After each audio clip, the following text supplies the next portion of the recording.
श्रील प्रभुपाद की। तो श्रील प्रभुपाद ने बावरी में जो क्लासेस शुरू करी, किस सब्जेक्ट पे की क्लासेस शुरू? भगवद गीता पे। गीता जो है वो प्रभुपाद जी ने कहा है लाइफ का मैनुअल है। मैनुअल का मतलब है उसके बिना आप उस मशीन को चला नहीं सकते। मैनुअल का ज्ञान अगर आपको नहीं है तो वो मशीन आपसे टूट जाएगी, खराब हो जाएगी। मुझे याद है जब पहली बार मेरे घर पे गैस आया था, मैं बहुत छोटा सा था, गैस आया था, तो एक अंकल जी आए थे, कहते हम लगा देते हैं। तो पूरी ताकत लगा के तोड़ दिया, उसको तोड़ दिया। तो मम्मी कहती हैं कमाल है, पहली बार इतने सालों से हम वेट कर रहे थे, गैस आया और पहली बार में टूट गया। दूसरे वाला टूट ही जाता, दूसरा वाला नॉब भी तोड़ ही देते, पर वो हल्का सा दब गया, तो उसको दबा के करना होता है ना। तो बिना मैनुअल के, फिर बाद में मैनुअल देखा तो उसमें पहले ही लिखा था कि इसको पुश करके आपको मूव करना है। तो बिना मैनुअल के सब चीज़ खराब हो जाएगी। तो भगवद गीता लाइफ का क्या है? मैनुअल है। इसलिए श्रील प्रभुपाद ने भगवद गीता पढ़ाना शुरू किया डेली। तो उसमें क्या प्रसंग आता है? पहले युद्ध का प्रसंग आता है, और युद्ध के प्रसंग में अर्जुन कहता है कि मैं युद्ध नहीं करूंगा, राज्य प्राप्त नहीं करूंगा, संबंधियों को नहीं मारूंगा, मैं ये पाप नहीं करूंगा। तो सारे जो अंग्रेज बैठे होते हैं वो तालियां बजाते हैं, बड़े खुश होते हैं। अर्जुन बहुत अच्छा आदमी है, हम भी अर्जुन को फॉलो करेंगे। ओह कितना अच्छा है ये। लेकिन कृष्ण क्या कहते हैं कि तुम बिल्कुल मूर्ख हो, अज्ञानी हो। अर्जुन को कहते हैं तुम्हें युद्ध करना है, ये धर्म युद्ध है, ऐसे ऐसे। तो सारे जो यंगस्टर्स बैठे होते हैं वो कंफ्यूज हो जाते हैं। एक तरफ तो वो खुश हो रहे थे कि अर्जुन इतना सही है, और यहाँ कृष्ण कह रहे हैं कि लड़ाई करनी है, मारना है, और हम उसी कृष्ण की भक्ति करने के लिए यहाँ पे आए हैं। तो वैसे तो अभी तक उनको सब कुछ समझ आ रहा था जो भी प्रभुपाद ने बातें करी थी, पर जैसे ही गीता शुरू हुई वो कंफ्यूज हो गए। और वो बड़ा प्रासंगिक है क्योंकि उस समय अमेरिका का वियतनाम से लड़ाई चल रहा था, बड़ा भयंकर, और सारे अमेरिकन लोग आंदोलन करते थे कि लड़ाई बंद करो, बंद करो, बंद करो। और जब उन्होंने सुना कि अर्जुन लड़ना नहीं चाहता तो वो सब की तरफ हो गए। और अब प्रभुपाद जी कह रहे हैं कि हमें कृष्ण की बात माननी है और लड़ाई अर्जुन को करनी चाहिए। तो सारे लोग दुविधा में पड़ गए। अब वो जानना चाहते हैं कि क्या स्वामी जी आप युद्ध के समर्थक हैं? क्या आप युद्ध के साइड में? क्योंकि हमारा पूरा देश तो युद्ध नहीं चाहता है। प्रभुपाद कहते हैं कि ये जो अर्जुन का युद्ध है, ये युद्ध सांसारिक नीति शास्त्र मोरालिटी के ऊपर है। संसार में जिस तरह की चीज़ें हो रही हैं ये वैसा युद्ध नहीं है। और प्रभुपाद ने कहा कि देखिए, जब प्रभुपाद से डायरेक्ट पूछा गया कि क्या आप युद्ध चाहते हैं, क्या आप युद्ध के समर्थक हैं, तो प्रभुपाद ने कहा देखो, हम युद्ध के ना समर्थक हैं और ना ही हम युद्ध के विरोधी हैं। हम युद्ध के सपोर्ट में नहीं हैं और ना ही हम इसके उसमें है कि युद्ध नहीं होना चाहिए। हमें इससे कोई मतलब नहीं। हमें किस चीज़ से मतलब है? हम तो बस इस चीज़ से मतलब रखते हैं कि हम श्री कृष्ण के अनुकूल हैं या नहीं हैं। श्री कृष्ण कह रहे हैं कि लड़ाई करनी है तो लड़ाई करनी है, श्री कृष्ण कह रहे हैं कि लड़ाई नहीं करनी, नहीं करनी। तो ये कंसेप्ट समझना पड़ेगा। कृष्ण भक्ति में यदि आगे बढ़ना है तो हमको ये कंसेप्ट अच्छे से समझना पड़ेगा। क्योंकि प्रभुपाद समझाते हैं कि जो वियतनाम का युद्ध है ये एक अलग प्रकार की चीज़ है। वियतनाम का जो युद्ध है ये कर्मों का फल है। क्या है? ये कर्मों का फल है। लेकिन असली प्रॉब्लम इससे बड़ी है। जो वियतनाम का युद्ध है वो तो केवल जिस तरह का कार्य देश कर रहा है, लोग कर रहे हैं, संसार कर रहा है, उसका एक सिम्टम है। सिम्टम क्या कहेंगे? एक लक्षण मात्र है युद्ध। तो जो भी अभी जैसे हमारे समाज में भयंकर महामारी फैल रही है, ये वास्तव में क्या है? ये हमारे सभी लोगों का जो मिला जुला चेतना है, उसका ये फल है जो हमको यहाँ पे मिल रहा है। तो प्रभुपाद ने कहा है पूरी समस्या ये नहीं है। सबसे बड़ी प्रॉब्लम ये है कि हमें सबसे बड़ा सलूशन ये है कि हमें अपनी चेतना को भगवान श्री कृष्ण को समर्पित करना है। हमें अपनी चेतना को समर्पित करना है। इसीलिए ये वियतनाम का युद्ध है, ये एक बहुत मुश्किल उदाहरण है। तो प्रभुपाद एक बड़ा महत्वपूर्ण बात बताते हैं कि कृष्ण चेतना से युक्त होकर युद्ध करना कहीं बेहतर है इससे वरन कि हम शांति को चाहें जिसमें कृष्ण भावना ना हो। मतलब जिस शांति में कृष्ण भावना नहीं है वो शांति, तथाकथित शांति, ज़्यादा सुख नहीं लाने वाली। लड़ाई अच्छी है अगर वो कृष्ण के लिए है तो, और शांति जो शांति का ढिंढोरा पीट रहे हैं सब लोग, शांति होनी चाहिए, वो शांति बिल्कुल बकवास है, क्योंकि वो शांति संभव ही नहीं है। कहने को कि अच्छा लड़ाई मत करो, गलत कोई गलत काम हो रहा है उसका विरोध नहीं, शांति तो वो तो गलत बढ़ते बहुत भयंकर तरीके से फूटेगा। तो इसीलिए ये महाभारत का जो युद्ध है, ये जो भगवान ने आके सब बताया, ये बड़ा महत्वपूर्ण है। तो अगर इस तथ्य को उनके स्टूडेंट समझ जाएं कि कृष्ण चेतना से युक्त होकर लड़ाई करें वो बेटर है रेदर देन तथाकथित शांति को हम स्वीकार करें, अगर वो इस तथ्य को समझ जाएं तो वो कृष्ण भावना में प्रगति कर रहे हैं, कृष्ण भावना में प्रगति। क्योंकि प्रभुपाद जानते हैं कि आध्यात्मिक जो जीवन है, प्रभुपाद ने फिर सोचा, उनको बताया कि जो आध्यात्मिक जीवन है उसको भौतिक जीवन से बहुत ज़्यादा आकर्षक होना होगा, है ना, अट्रैक्टिव। कृष्ण भक्ति को क्या होना होगा, बहुत ज़्यादा आकर्षक होना होगा, बेटर होना होगा, अन्यथा लोग इसको स्वीकार नहीं करेंगे। क्या कारण है कि हरे कृष्ण आंदोलन में मंदिर इतने भव्य बनाए जाते हैं? किससे बनाए जाते हैं? आकर्षण करने के लिए।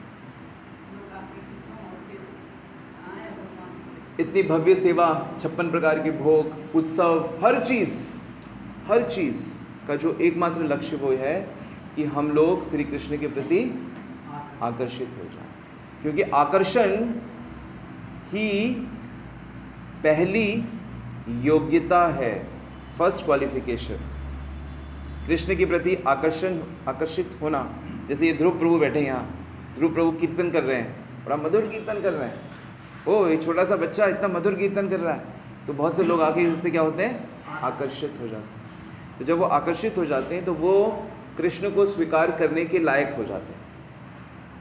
जैसे कि किसी कॉलेज का एग्जाम देना है तो उसको देने के लिए क्या चाहिए, एक मिनिमम योग्यता चाहिए, तभी तो आप उस एग्जाम में बैठ सकते हो। तो जब तक आप कृष्ण संबंधित किसी चीज को पसंद ना करो, उसके प्रति आपका आकर्षण ना हो, श्रद्धा ना हो, आकर्षण को ही श्रद्धा बोलते हैं। क्योंकि श्रद्धा क्या होती है, कहते हैं ना भक्ति के लिए श्रद्धा चाहिए। क्या होती है श्रद्धा? श्रद्धा आकर्षण होता है, तो किंचित थोड़ा आकर्षण आवश्यक है, फिर उसके बाद बाकी भक्ति उस पर बैठती है। भक्ति क्या होती है? भक्ति क्या होती है? सभी इंद्रियों के स्वामी श्री कृष्ण की सेवा करना। ऋषिकेश ऋषिकेन सेवते भक्ति उच्यते। तो प्रभुपाद यही चीज उनको यहाँ पे समझा रहे हैं। सब कार्य करो, उन लोगों को समझा रहे हैं। अर्जुन का उदाहरण लेके, अर्जुन का कार्य युद्ध करना है, वो क्षत्रिय है, तो आपको अपने सारे नीचे कार्य करने हैं किंतु कृष्ण के लिए करना है। प्रभुपाद बहुत सुंदर उदाहरण देते हैं यहाँ पे, भोजन का उदाहरण देते हैं। वो कहते हैं कि हर व्यक्ति को भोजन करना है, इसलिए भगवान भी कुछ खाना चाहते हैं। आप अपना भोजन पहले भगवान को क्यों अर्पित करते? पहले भगवान को अर्पण करो, उसके बाद आप खाओ। किंतु आप कह सकते हैं कि यदि भगवान खा जाएंगे तो मैं कैसे खाऊंगा? वो जब हम लोग वहाँ जाते हैं अलारनाथ, वेरी गुड, आप मेरे मन में घुसे अलारनाथ में वो जब ब्राह्मण देखता है कि उसका पुत्र भगवान को खीर खिला रहा है और भगवान खा रहे हैं, तो उसका हाथ पकड़ लेते हैं, कह रहे तुम सब खा जाओगे तो हम क्या खाएंगे? तो भगवान के हाथ से खीर गिर जाती है और उनकी छाती में गिर जाती है, हाथ में गिर जाती है। तो निशान वो अभी भी उस शिला में, ठाकुर जी के विग्रह में निशान ऐसे पड़े, छाती में, हाथ में। तो भगवान क्या क्या दिव्यता, देखिए भगवान की क्या दिव्यता है। भगवान पूर्ण है, पूर्ण क्या है? पूर्ण, मतलब उनके साथ वो इतने पूर्ण है कि उनके साथ संपर्क होते ही हर कोई पूर्ण हो जाता है। जैसे आप माँ हैं, मान लीजिए आप माँ हैं, तो आप पूर्ण नहीं है। जैसे आप कृष्ण से जुड़ेंगी आप पूर्ण माँ बन जाएंगी। आप एक नेता हो, आप पूरे नेता नहीं हो, अच्छे नहीं हो, जैसे आप कृष्ण से जुड़ोगे आप कंप्लीट नेता बन जाओगे। आप इंसान हो तो आप पूरे इंसान नहीं हो, अधूरे इंसान हो। जैसे आप कृष्ण से जुड़ोगे आप पूरे इंसान बन जाओगे। आपका जीवन सफल नहीं है, पर जैसे आप कृष्ण से जुड़ोगे आपका जीवन सफल हो जाएगा। समझ में आ रहा है? पूर्णता का मतलब समझ में आ रहा है? ओम पूर्णमदा पूर्णमिदं पूर्णात् पूर्णमुदच्यते पूर्णस्य पूर्णमादाय पूर्णमेवावशिष्यते। तो ये ईशोपनिषद का श्लोक है। भगवान इतने पूरे हैं कि पूरे में से पूरा भी हट जाता है तो पूरा रह जाता है। तो भगवान जो भोग लगाया जाता है उनको, वो पूरा का पूरा खा लेते हैं। क्या करते हैं? पूरा का पूरा खा लेते हैं। और क्योंकि वो पूर्ण में से पूरा भी ले लेते हो तो पूरा रह जाता है, तो इसलिए वो पूरा का पूरा हमें दिखाई दे जाता है और दिव्यता के साथ। समझ में आया? ये ना से भगवान थोड़ा दिखाते हैं। कृष्ण के थोड़ा सा काम नहीं चलता है, कृष्ण को पूरा अनन्य चाहिए होता है, पूरा चाहिए होता है। तो प्रभुपाद यही उदाहरण दे रहे हैं कि यदि देखो डेविड उनके साथ रहता है, भगवान खाते कि नहीं खाते, तो उसको ये समझा रहे हैं क्योंकि उसको बड़ा स्वादिष्ट कृष्ण प्रसाद डेली प्रभुपाद के हाथ का मिलता है। तो इसलिए हमें यह कला सीखनी पड़ेगी। और चैतन्य महाप्रभु ने क्या किया, प्रभुपाद समझा रहे हैं उनको, ये वियतनाम युद्ध को बीच में रख के समझा रहे हैं। ये सब जो टॉक हो रहा है वो वियतनाम युद्ध के प्रति जो लोगों को कन्फ्यूजन था उसको समझा रहे हैं। महाभारत के युद्ध से वियतनाम के युद्ध को से फिलॉसफी प्रभुपाद समझा रहे हैं कि चैतन्य महाप्रभु ने स्वयं इस भगवत प्राप्ति के रास्ते को क्या किया, बहुत सरल बना दिया है। सरल बना दिया है। लड़ाई करते हुए ईश्वर की प्राप्ति करो, अपना बिजनेस करते हुए ईश्वर की प्राप्ति करो। जिस स्थिति में, जिस जगह पे, जिन लोगों के साथ भगवान ने रखा है उस स्थिति में परफेक्ट भक्ति करने की कोशिश करो। तो प्रभुपाद अपना उदाहरण देते हैं और कहते हैं मैं यहाँ पे सब कुछ करता हूँ, पढ़ता हूँ, लिखता हूँ, कुछ ना कुछ करता रहता हूँ 24 घंटे। केवल जब मुझे भूख लगती है तब मैं कुछ खाता हूँ और केवल जब मुझे नींद आती है तब मैं थोड़ा सोता हूँ, अन्यथा मुझे थकान अनुभव नहीं होती। अब डेविड से पूछ सकते हो, डेविड मेरे साथ में रहता है। निसंदेह स्वामी जी के नित्य के जो कार्यकलाप हैं डेविड एलन के प्रमाण पत्र की उसमें ज़रूरत नहीं है, क्योंकि जो कोई भी प्रभुपाद के संपर्क में आता है उनको देखता है कि वो सदैव कृष्ण को अपनी चेतना में रखते हैं। तो हम लोगों को भी यही काम करना है। हम लोग अभी क्या करते हैं, दूसरे को अपनी चेतना में रखते हैं। उसने मेरे साथ ऐसा किया, उसके साथ मुझे ऐसा करना है, और ऐसे मुझे ये हमें हमेशा क्या करना है, कृष्ण को अपनी चेतना में रख के हमें प्रभुपाद की जैसे काम करना है। और इस प्रकार निर्भय होके हमें सच को दूसरे को बताना है। निर्भय होके प्रभुपाद ने वियतनाम युद्ध के समय भी सच बात को बताया कि क्या सच है, कि हमें कृष्ण के अकॉर्डिंगली हमको काम करना है। तो इस तरह प्रभुपाद ने बताया। और प्रभुपाद ने कहा कि मैं एक साधु हूँ। कौन हूँ? साधु। साधु का क्या मतलब होता है?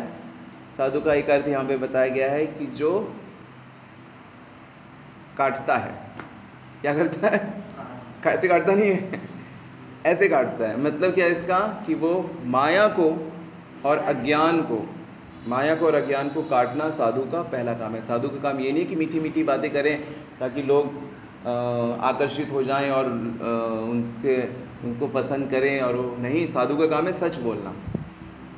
तो अगर हम सत्वगुण में थोड़ा स्थित हैं और वाकई हमारी श्रद्धा अच्छी है, पक्की है, और वाकई हम आध्यात्मिकता समझना चाहते हैं, तो हम साधु की कड़वी कड़वी बातों को भी समझने का प्रयास करेंगे और तब उन्नति कर सकते हैं। नहीं तो अधिकांश लोग कड़वी बात सुन के भाग जाते हैं, लेकिन उनको बाद में रियलाइज होता है, देर सवेर बातें रियलाइज होती है कि जीवन का सच जो है वो कड़वा है। परंतु यदि हम परम सत्य श्री कृष्ण के अनुसार चलेंगे तो जीवन बहुत ही आनंददायक है। एक्चुअली आनंद ही आनंद है, आनंद ही आनंद बनाया भगवान ने। जब हम पीठ कर देते हैं भगवान की तरफ तब हमें आनंद फील नहीं होता। तो ये प्रमाण है, जब जब हमें दुख क्लेश तनाव होता है, इसका मतलब है कि हम लोग भगवान को की तरफ हमने पीठ कर दी है, हम कहीं कुछ गलत कर रहे हैं। तो ये बात प्रभुपाद ने इन सबको बड़े अच्छे से समझाई। क्या आप लोगों को समझ में आई सब बातें? श्रील प्रभुपाद की